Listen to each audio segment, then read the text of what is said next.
Hello, Ian here from the Shaman and the Rockstar, and this is a new segment called Shaman Says, where I'll be talking about different issues in the media and issues that are happening in the world around us and giving a shaman's eye perspective on those.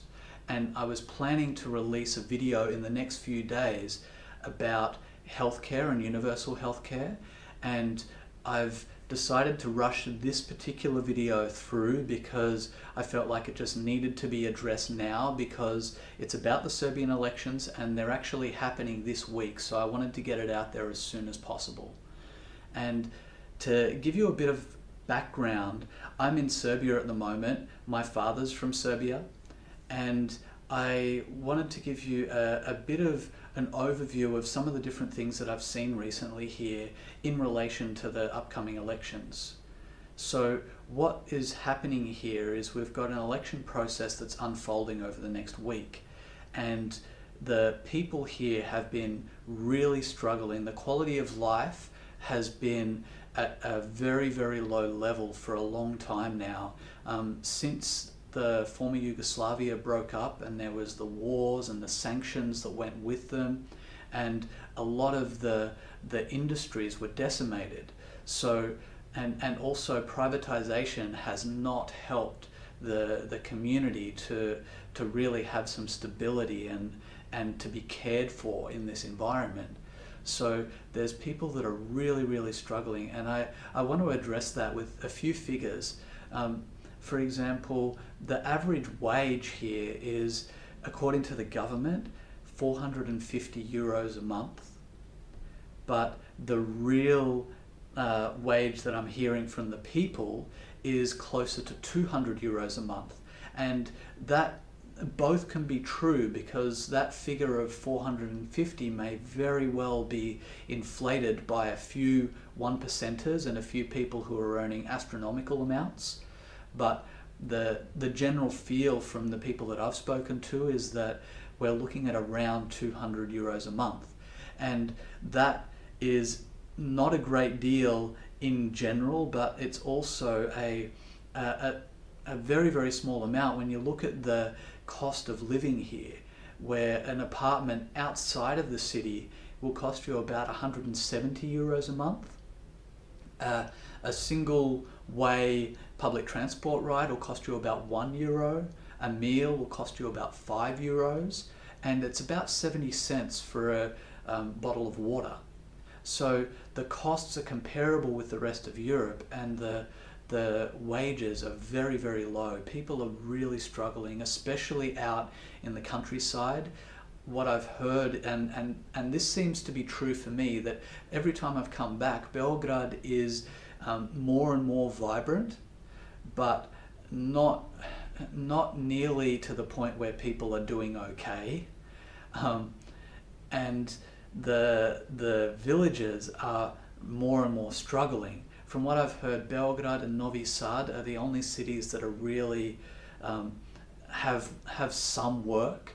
And saying that, you're looking at a country that has over 1 million unemployed and a population of 7 million. So you've got a situation where a lot of people don't have work, even if they have got great qualifications. So you've got people coming out of university and they're either going to work on the farm, taking a job that they're not trained for, a non-skilled job, or some of them are finding work, but very few of them, or they're going and leaving the country. So there's a brain drain, a skill shortage here, as well as a very low pay, which doesn't really encourage people to work hard and to really dive into their passions. So we've got all of these dynamics that aren't really helping people, and people aren't feeling supported by the system at all. And we've got a situation where people are not trusting not only the party in power, and a lot of people don't really believe that they're delivering anything in the interests of quality of life. Like, it's just more of the same, and things keep getting tougher and tougher for them. They're really, really finding it hard to trust this party, but also the other parties, because so many political parties and politicians in the past have come through and made promises and then not delivered, and taken care of their interests instead of the people's. So there's deep loss of hope, and my heart really opens in compassion for what's happening here, and that's why this video is happening. So one of the things that can also illustrate this, before I go on and look at what really drew me to making this video, is that in, I'd say, most of the conversations that I've witnessed in Serbia in this last trip, and this is something that I'd noticed before as well, the most common words that I'm hearing are para and dinare. And both of those words mean money.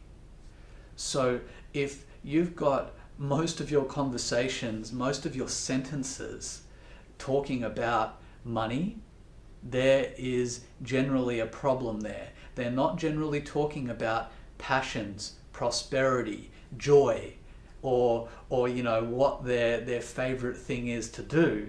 They're talking about money, and they're talking about it from a perspective of scarcity. And that just illustrates what a lot of these figures suggest as well. What a lot of these figures state as fact, actually. So what really opened my eyes here and got me very, very concerned about this situation is that I've never seen this happen before, but apparently it's very common for the party in power to do these things.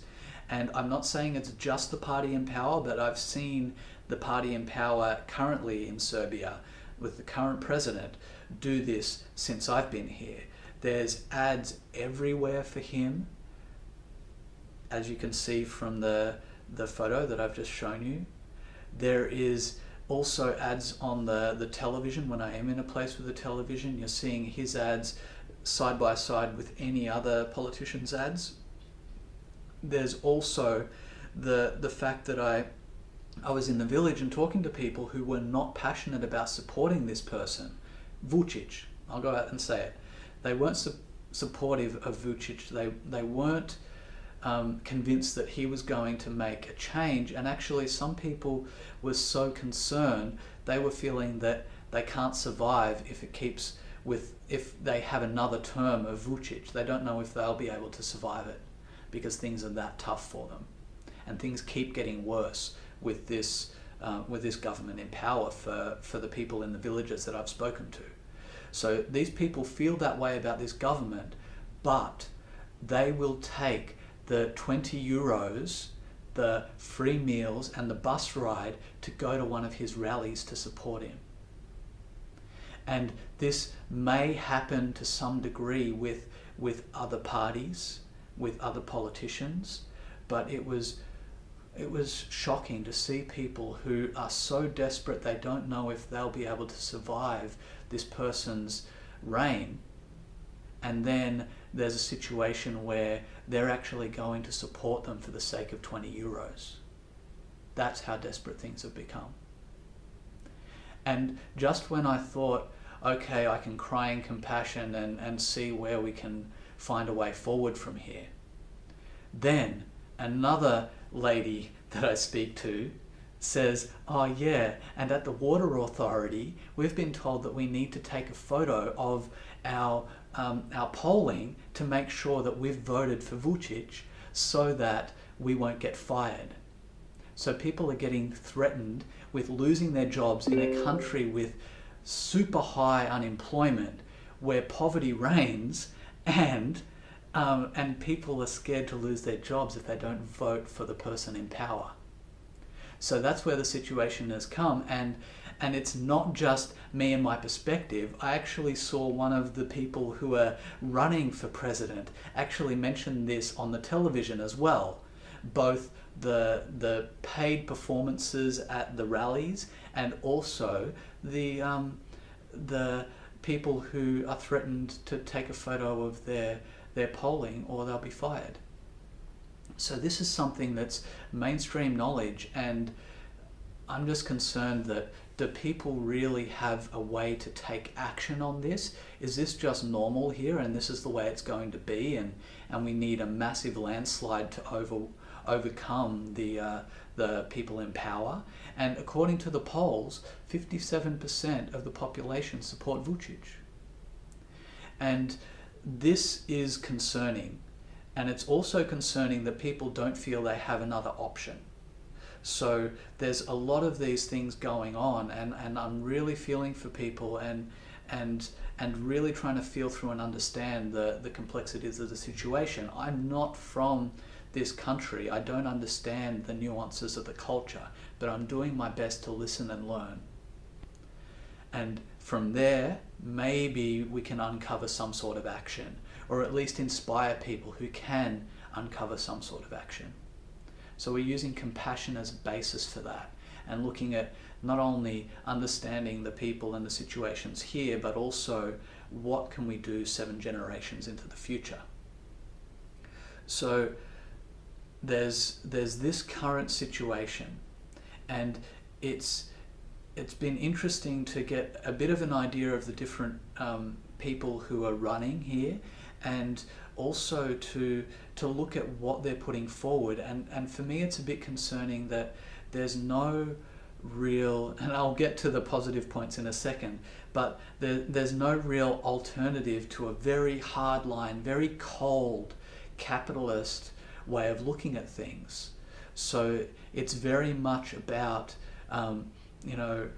finding ways to increase business in a very, very cold capitalistic way. And I mean that by getting capital from outside investors to be able to run firms here, have the workers be low budget workers. Really, there's nothing there about addressing the minimum wage or anything like that, and then exporting to other countries. And I understand that there's a lot of factors going on here, and people are feeling like they're a victim of a death by 1,000 cuts, because there's so many areas that they're struggling in, and there's so many factors to take into consideration as things rebuild, because they don't have a solid foundation underneath them. So I understand this, but what I would like to say is, if anybody's got any ideas of how we can build this stability, this sustainable prosperity with a caring intention for the people and their well-being, please come forward. Please speak up. Let's create a forum where the people have a clear idea of what their passions are, of what is important to them and what they need. And then we can look at how we can take action and how we can inform the political parties about what the people really want. Because how are they supposed to know if we don't get clear and tell them? Because it doesn't seem like they're really asking in the areas that I've seen. So there's a few areas where I think that things can improve. Rather than getting too much outside investment from outside companies, why doesn't the government look at supporting some worker-owned co-ops? Rather than having outside investment and outside companies start their brands or start up their factories here and then exporting to China, why don't Serbians have co-ops that can be owned by them? They can have the decision-making process, they can share the wealth and export that, the products that they produce. So that's one area that I think could really work. Re-socializing some of the tools that we have here, some of the resources, could help a lot as well, because people don't have the money to cover a lot of the inflation that's coming from privatization, and a lot of the profits that come from this privatization isn't staying in Serbia because the wealth wasn't built for people to be able to own them things. So a lot of internationals own those organizations. So that's an area where I think progress could be made to stabilize this foundation underneath the people. Also, another thing that I think could really help is more education for the people out in the villages, and saying that, I think that it's a real situation of people are really in a tough situation and struggling for survival, and they don't have the space to work on change and brainstorm that and take action to make it happen. Because if you're struggling for survival, how can you expect to take energy away from that and maybe not survive and invest in building a new way that you don't know if it's going to work? So I love the idea of education and support for the people in the villages, but I think that needs to be a very, very compassionate process, because I'm all for no-till farming, which brings down costs. I'm all for education on permaculture and organic farming, so you can bring down costs. You don't need as much chemicals, which often are going to patents to foreign nationals, foreign corporations as well. And I'm not a nationalist. I'm just saying guys are struggling here, and they can't afford to, some of them can't afford to eat, let alone pay someone in Austria's bill for their jet. So I think we can bring down a lot of costs in a lot of areas through education and support, which is what I'm saying about this education about no-till and permaculture. And that could be a gradual process as well. I'm not suggesting that we jump into things quickly, especially when people are struggling and don't have trust. That takes building, and we need to consistently show up for people to trust us.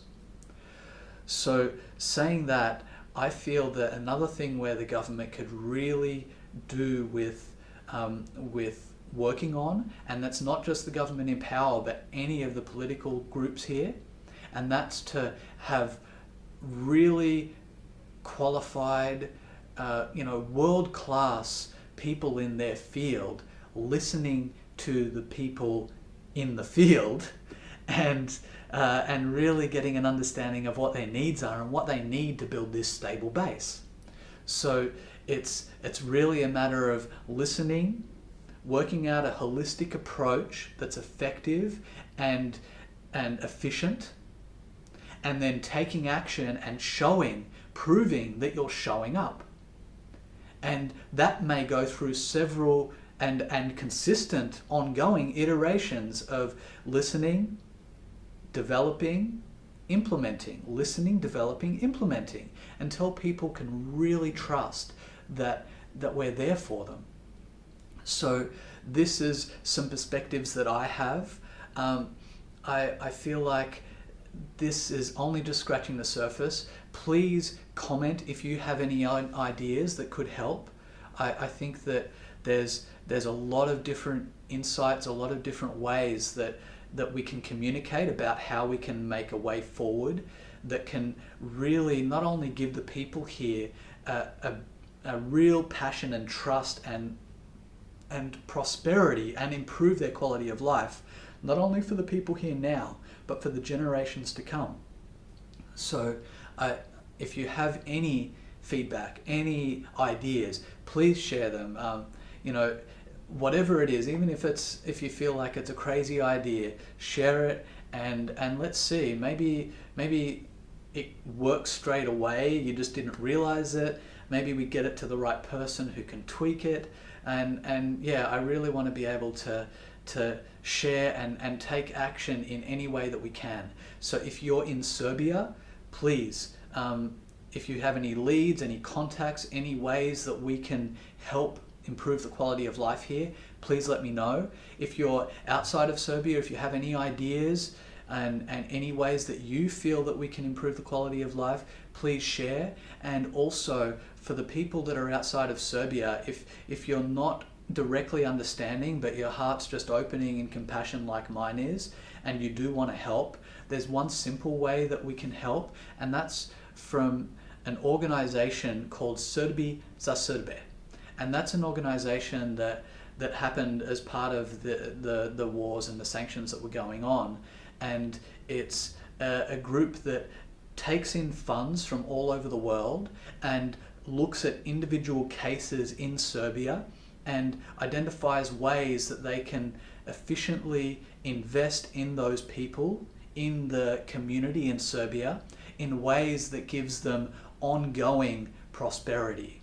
So it's not going to just pay a few bills or alleviate some immediate financial burden. What they're going to do is they're going to look at ways that we can just take action that can either reduce their costs long term or help them to be productive long term. So it's teaching them to fish rather than giving them fish. So that's an organization that I can put my hand behind and my heart behind and say, yes, these guys are doing a great job here.